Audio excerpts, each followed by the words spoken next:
If you were to make a hard mode in Hollow Knight Silksong, what kinds of things would you include? No heals is a no-brainer, but what if we take it a few steps further? How about no silk skills, or even no tools? Well, what if I told you that Silksong already has this hard mode?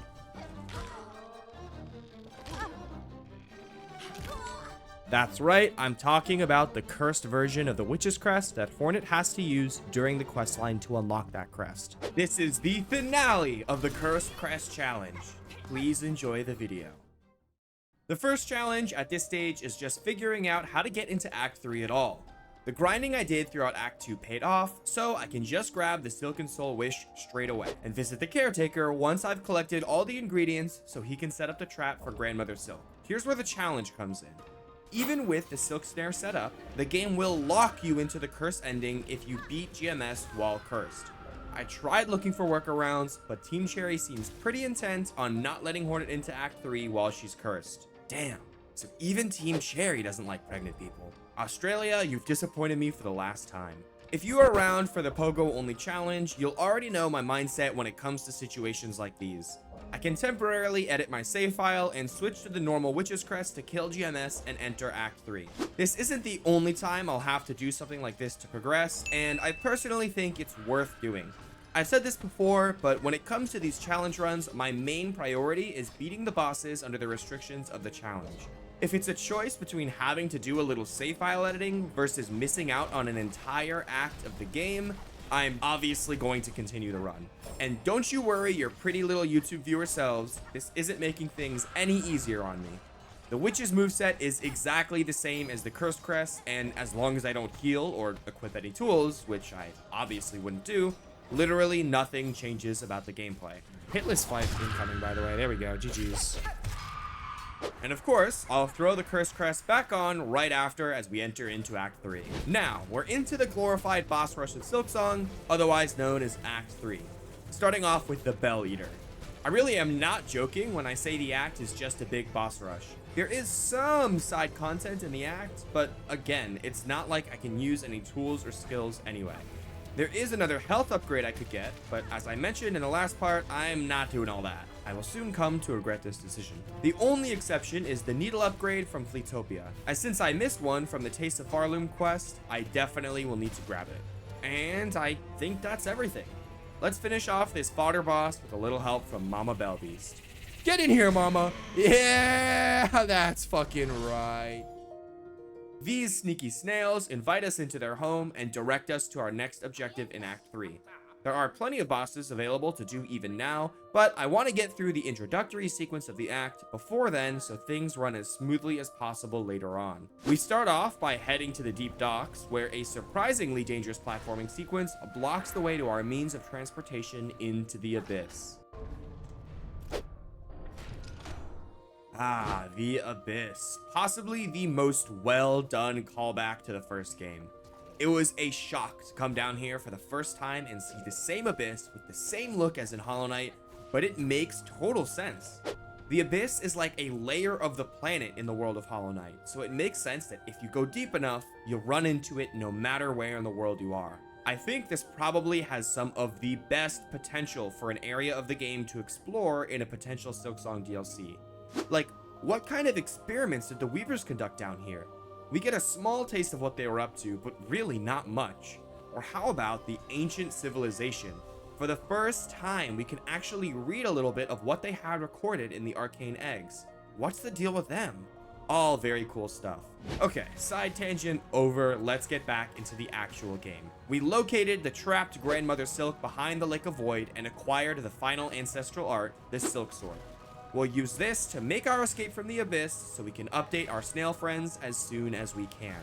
Remember, this kingdom is on the brink of collapse. Time could literally not be more of the essence than it is right now. Oh, what's that, Mushka? You and the Fleas want to play catch and other fun party games for a few hours? Shit, hell yeah, I got some time, let's run it.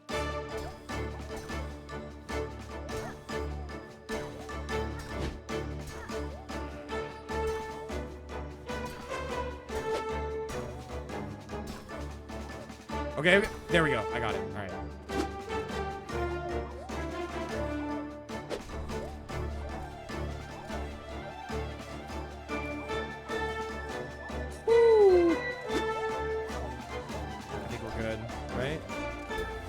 Oh my god. Wow. Yo. Wait, so what am I doing? I'm juggling? Okay. The word on the street is you want to stay on the ground, which I do remember that. Though it's kind of nice to like jump up there. Oh, you fell so fast to the ground, my friend. Hold on. So I just need to get, wait, I just need to get you and I'm good, right? There we go. Nice. I'm chilling. The Witch's Crest actually ended up being quite nice for the Flea minigames, with a very simple and reliable moveset.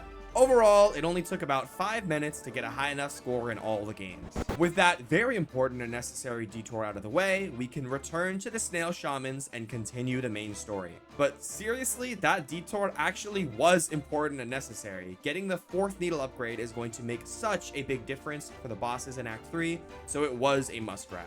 And with the Elegy of the Deep learned, we have our main objective for the act. To reach Grandmother Silk trapped in the Lake of Void, we'll need the Everbloom. Hornet can create it using her Weaver's Silk, but her memory of the flower is too faded. A spell the Snail Shamans know can help restore her memory, and there are 4 ingredients to this spell. Yes, 4 ingredients. This is an all-boss run, remember?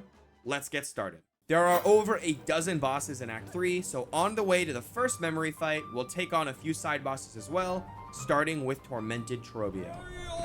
Compared to his first fight, I struggle with this one a lot more. Over half an hour of attempts, I slowly learned the fight more and more with each death. And eventually, take him down. There we go. I plan on taking out the Clover Dancers as my first of the memory fights, but there's yet another boss that's directly on the way there, so we'll take him out first. I have mixed feelings on the Court of Cross. The fight is low-key carried by its uniqueness and atmosphere. Like, these dudes summoning you into their court is just so badass. The gameplay itself, though, yeah, it's a gang fight, with a little sprinkle of pre-boss gauntlet just for funsies. This boss is basically the Grohl the Great of Act 3. Just trade out the annoying runback of Grohl for the ads in this fight sticking around longer, and they really are similar. They both have a gauntlet filled with annoying flying ranged enemies in addition to summoning those enemies during the fight too. At least when Grohl does this, the ads will go away after their attacks instead of sticking around. Unfortunately, here you have to deal with the ads because he will eventually summon more even if you don't kill the ones already there. Not having spells or tools to help deal with them is really what makes the ads so dangerous, having to fight them all in melee. It takes a full hour of attempts, but eventually I get the run I needed and win. Yes!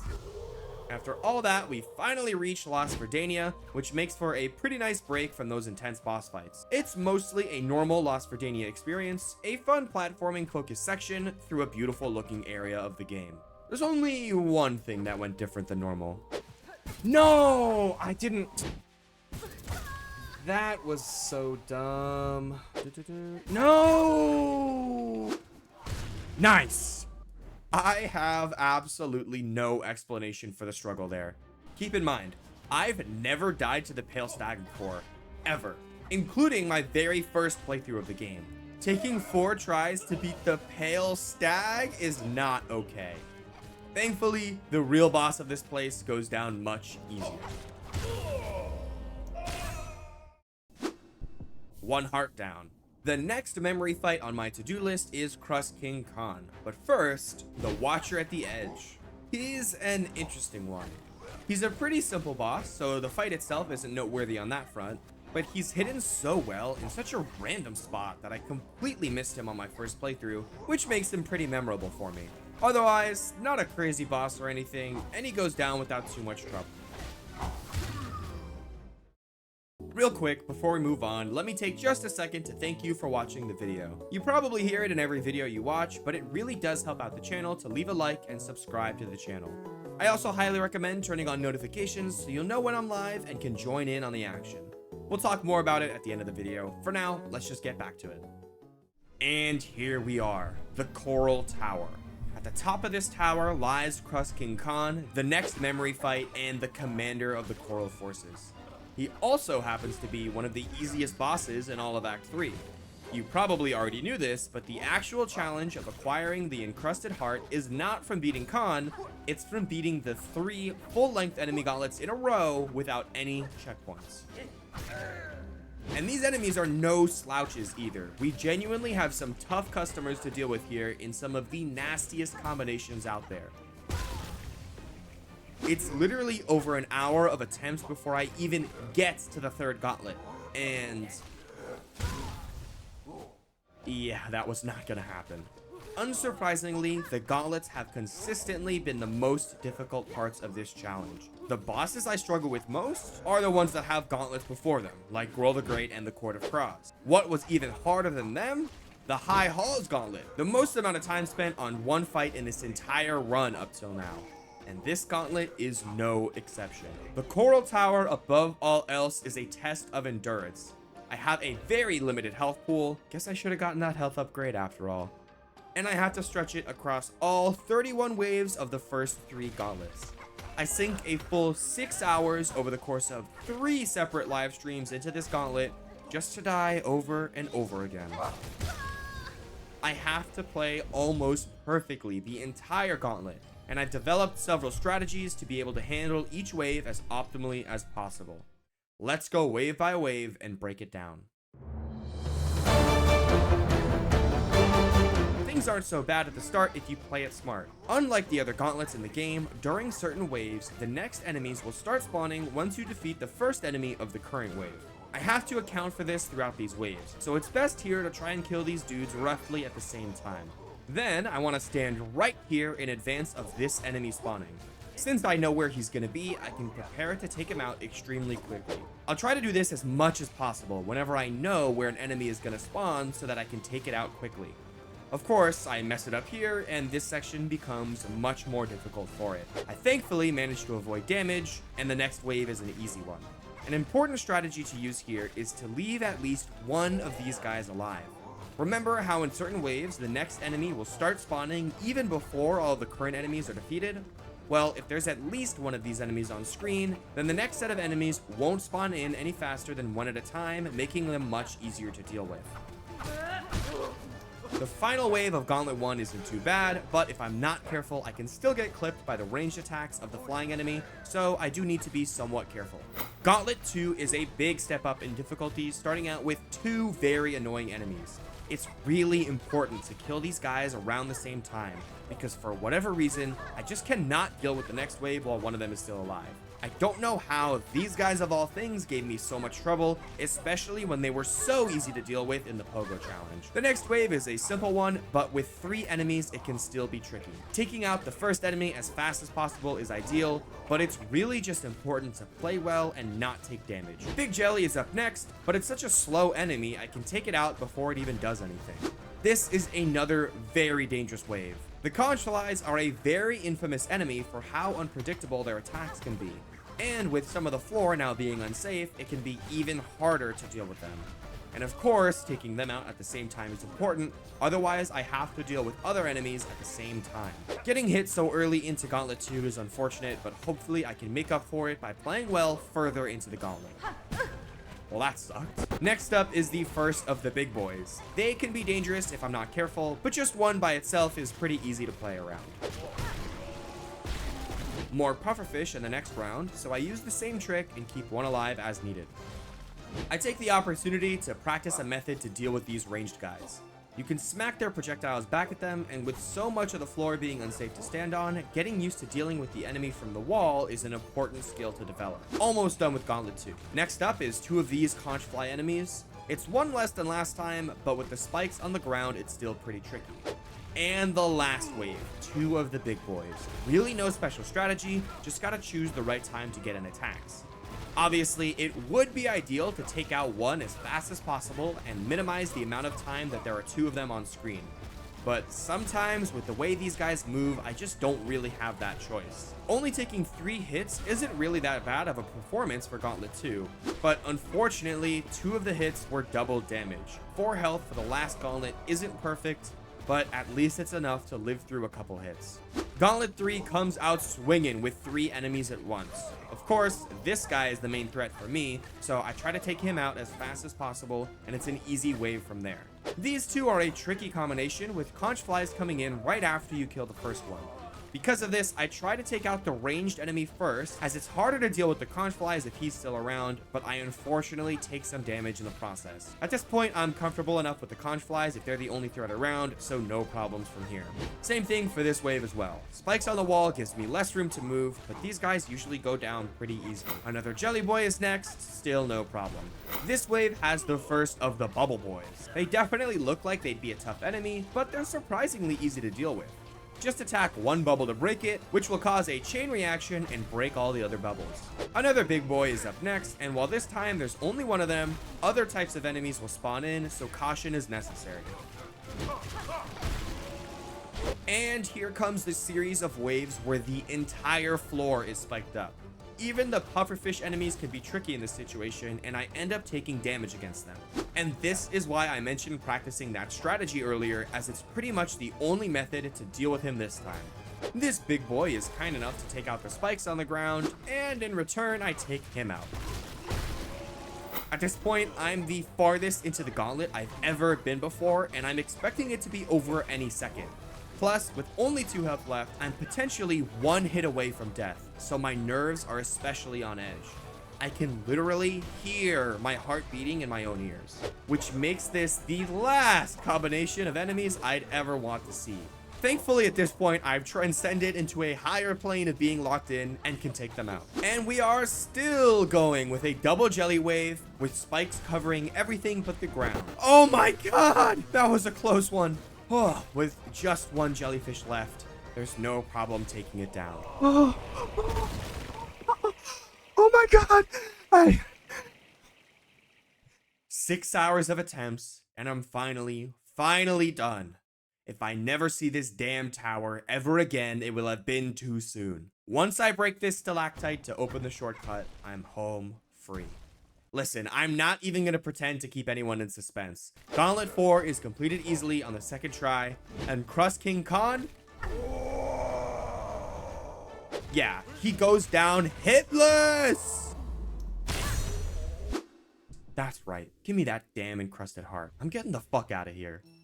Listen guys, I don't mean to be anticlimactic here, but the Coral Tower was the peak of difficulty in this run. None of the bosses from here even come close. I saved Morwing for Act 3 to see what his voided up version would be like, and yep, no problem. There we go. Okay, that was cool. I mean, I choose Nihilith as the next memory fight to do, so first comes Seth. I don't get him on the first try or anything, but he goes down without too much problem. What am I doing? There we go. Woo! And same thing for Nihilith herself. She gives me a little more trouble than usual, which is surprising, but the Mother of Shellwood goes down in 3 tries. There we go, which leaves just 1 memory fight remaining. Before we get to the best boss in Silksong, also known as Scarsinger Carmelita, there are 3 more side bosses to take care of, starting with Gur the Outcast. I wasn't sure how this boss would go, since he's another one I haven't fought since my first playthrough, but he goes down pretty quick. Nice! There we go. Second to last is Lost Garmond. He's a pretty simple fight, but he does have really strong attack. The feels hurt so bad. R.I.P. my boy Garmond. And the final side boss, the Pinstress. She actually does give me a huge deal of trouble, almost as much as the Court of Crows. Of course, nothing compared to the Coral Tower. For some reason, I just take way too long to get used to her attacks. But it's only a matter of time before she goes down. I consider Carmelita to be the 2nd hardest boss in the game, so fittingly, she does take me quite some time to beat. She does have an enemy gauntlet before her, but it's one of the shortest gauntlets in the game, and thankfully doesn't take much away from the fight itself. And honestly, I have no problem at all with spending some extra time on this fight, because I really do enjoy fighting this boss. She's probably my favorite boss in the entire game. Of course, I have to move on eventually, so victory is only a matter of time.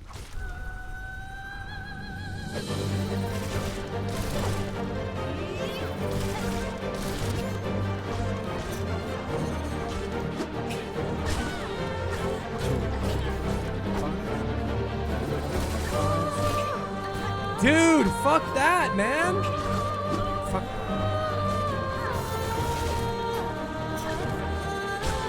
Okay, good stagger. 2, 3, 4.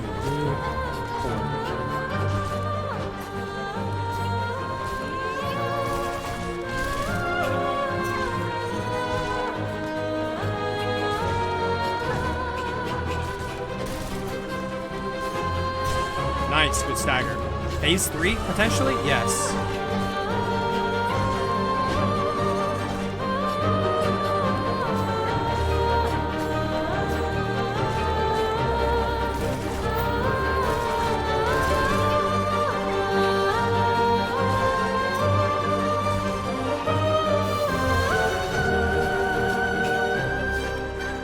Nice! Woo! Hitless phase 3. Oh my god, I was so tapped in on that one, bro.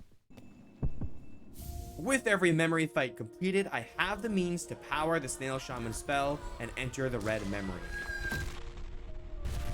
Truly some peak cinema right here. Hornet relives the core memories of her childhood, mastering the use of her own silk from the weavers, the softer side of her being nurtured by her mother Hera, the training with her mentor Vespa, and a new moment, not quite a memory, with the Queen of Hallownest, the White Lady. Through this experience, the Everbloom is attained, and there is just a single challenge left in this run. With absolutely every other boss defeated, Hornet makes her way back to the Abyss for her final challenge. Lost Lace. I don't think it's a controversial thing to say that Lost Lace is the hardest boss in the game, and it really isn't even that close. And it shows. I get absolutely blasted on my first couple tries, barely even making it past phase 1. But after a few tries of getting warmed up, things start going well. Surprisingly well, actually, making it halfway through the fight on the 5th attempt. Okay, it just goes to show, while the bosses in this game are definitely made harder for not having the ability to heal, a boss is still just a boss. You're telling me I have to do just one fight at a time, and I have a full health bar's worth of mistakes to make against it? I'll always get there eventually. Compared to the Coral Gauntlet, I'm basically playing on easy mode.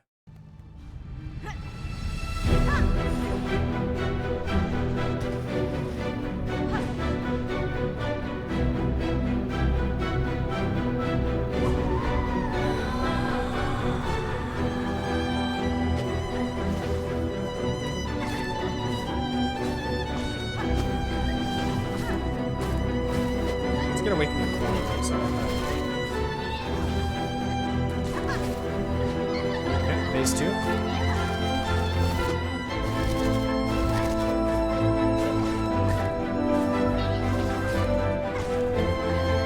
No, god damn it. Are you? Oh, come on. Good stagger. Man, that really gets me, bro. That sucks.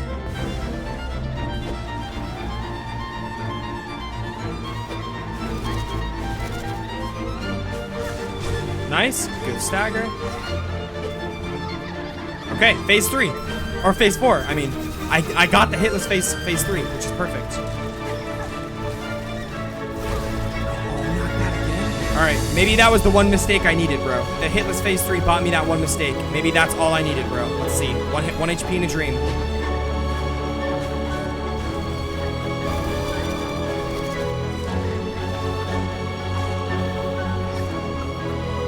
Okay, okay. Little tidal wave, little tidal wave. Nothing wrong with a little tidal wave.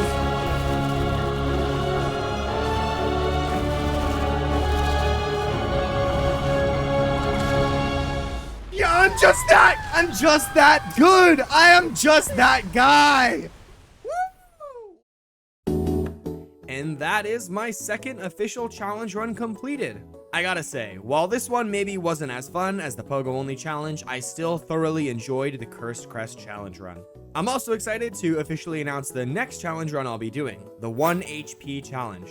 I've probably already started the run, so make sure to enable notifications on the channel so you know when I'm live and can watch the playthrough. And of course, if you enjoyed the video, it would be great if you could leave a like, comment, and subscribe to the channel. It might not happen before 2026, but I am still aiming for 10,000 subscribers as my next big goal, and I need your help to make it happen. And a very special thank you to my channel supporters and members. Thank you John Deere and Nana for becoming supporters, and an extra special thank you to Finn for becoming a member. And thanks Dumb Biscuit for getting a gifted membership too. If you want to go the extra mile to support the channel, you could become a member for as little as $1 a month to gain access to exclusive emotes and more in the future. As always, one last thank you for watching, and I'll see you in the next one.